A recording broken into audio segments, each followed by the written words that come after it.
Shostakovich. Esses são os quartetos 3, 8 e 13, tocados pelo Fitzwilliam. Essas gravações são dos anos 70, só que esse disco aqui foi lançado em 1989. Ele é uma espécie de uma coletânea. Eles escolheram esses 3 quartetos e lançaram, e eu gosto especificamente desse disco, mas tem o box com todos também, eles gravaram tudo, que por sinal é excepcional. Bom, para começar, o Shostakovich é um compositor cuja recepção se tornou muito dependente da biografia dele. E isso é um pouco chato, porque a gente já escuta o Shostakovich procurando. Cadê o dissidente? Cadê a vítima do regime soviético?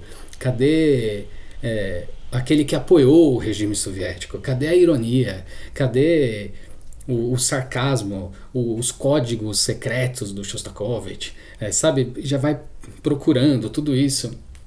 Só que isso dá um cansaço, porque eu acho que a música dele é muito mais do que isso, que a gente sempre fala quando fala dele, sabe? Fala do cerco de Stalingrado, fala da Sinfonia Leningrado, fala, sabe, várias coisas assim que é super interessante, é super legal, só que dá no saco um pouco, porque acho que a gente tem que voltar mais para a música do Shostakovich, tentar falar um pouco mais da música dele. E não que isso não seja importante, tudo isso, esse aspecto biográfico dele e tal, só que isso pode acabar obscurecendo alguma coisa que é mais fundamental, eu acho. Eu vou tentar me explicar.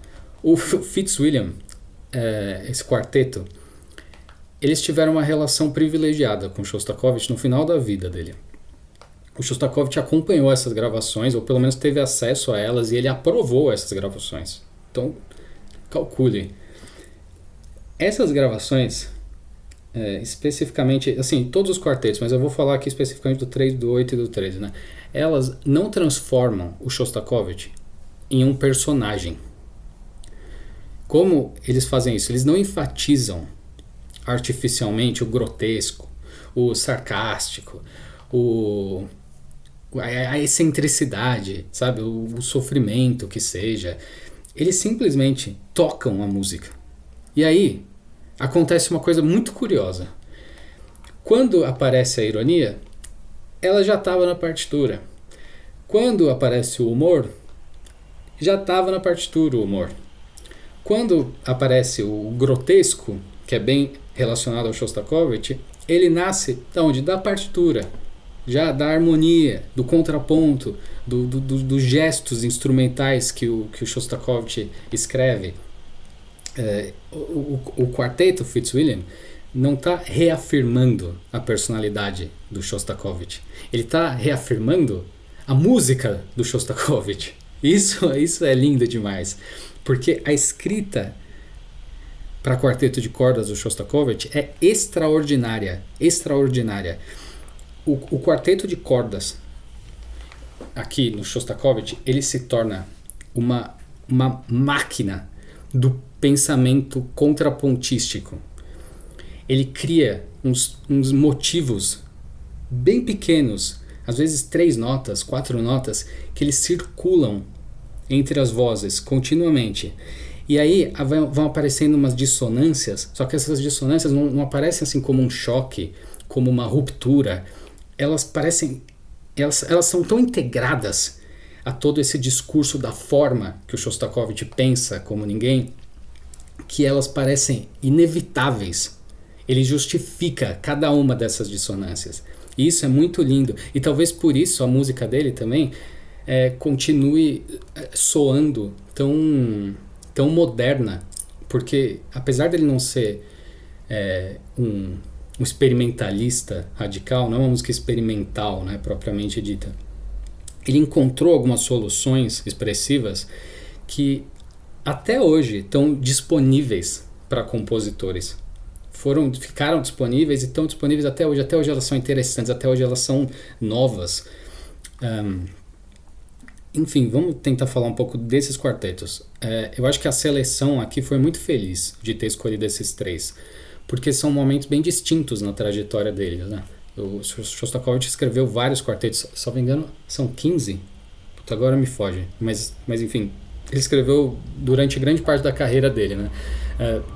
Então aqui a gente tem o quarteto número 3, que ainda preserva uma proximidade com as formas tradicionais. Ele dialoga bastante com Beethoven, obviamente, porque não tem como escrever quartetos de cordas sem dialogar com Beethoven, a menos que você seja um tolo, aí você pode fazer o que você quiser da sua vida.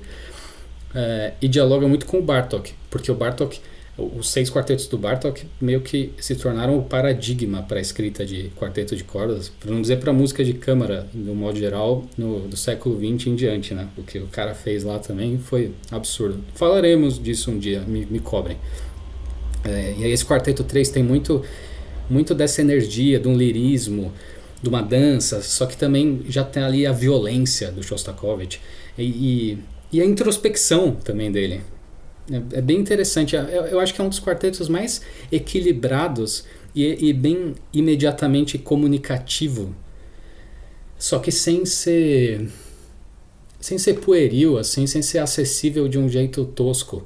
Eu acho que é bem legal, assim, se você nunca escutou um quarteto de Shostakovich, escutar o terceiro. Eu acho que é bem uma boa introdução à obra dele e você não vai estar perdendo absolutamente nada. Não é um quarteto menor, de maneira alguma.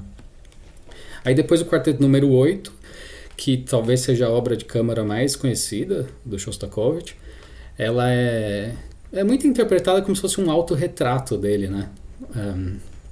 Enfim, tem o primeiro movimento, é interessante porque é um largo, ou seja, é um movimento bem lento, o que não é comum, digamos, não é a convenção para primeiros movimentos de quarteto de cordas.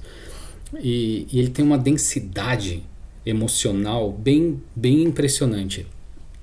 Só que o Fitzwilliam evita sentimentalizar demais o quarteto. E puta, isso é lindo, né? Eles tocam esse movimento com uma lucidez. A música parece avançar com uma espécie de uma resignação, só que é uma resignação bem lúcida. É muito bonito. Dá pra ver que tem a emoção, só que essa emoção não é exibida. E isso torna tudo mais fantástico, né? E depois eles tocam o quarteto número 13, que é um movimento só. É muito centrado na viola, que é um instrumento do qual Shostakovich gostava muito, escreveu muito bem para viola. E eu adoro esse quarteto porque ele tem uma coisa da economia de materiais. Ou seja, ele tenta fazer muito usando muito pouco. Então ele valoriza bastante assim os timbres, as tensões, às vezes microscópicas, os silêncios. É um Shostakovich tardio já, né? Mais depurado, mais... É incrivelmente moderno também, incrivelmente assim, é um laboratório sonoro, sabe, o Quarteto 13.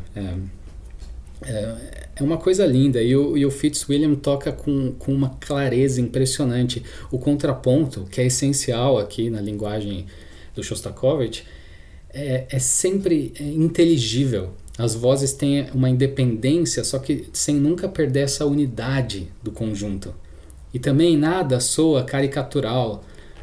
Eles tocam, quando você tem aquele tema, o Shostakovich assinava, né, entre aspas, né, as músicas dele, tocando o que seria o motivo Shostakovich, que é D, S, C, H, que seriam as iniciais dele, né? E aí D equivale a Ré, S, na notação alemã você lê Es, ES, e isso é Mi bemol. E aí C é Dó e H na notação alemã, para quem não sabe, é Si. Porque B na notação alemã é Si bemol, mano. Acredite se quiser. Bizarro isso.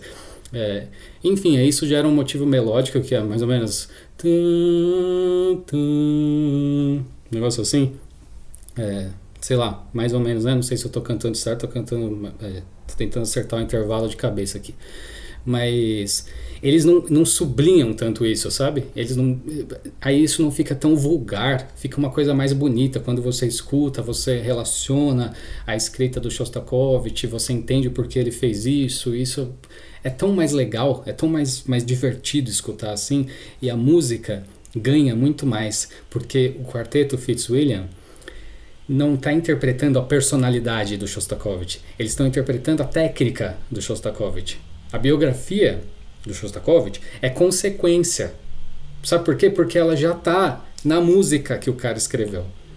E aí, justamente por isso, a personalidade reaparece aqui, só que de uma maneira ainda mais convincente do que se eles tentassem jogar isso goela abaixo.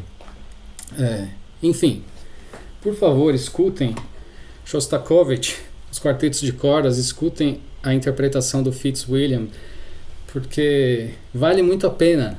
São essas coisas que fazem a vida valer a pena. Vamos, por favor, atrás dessas coisas.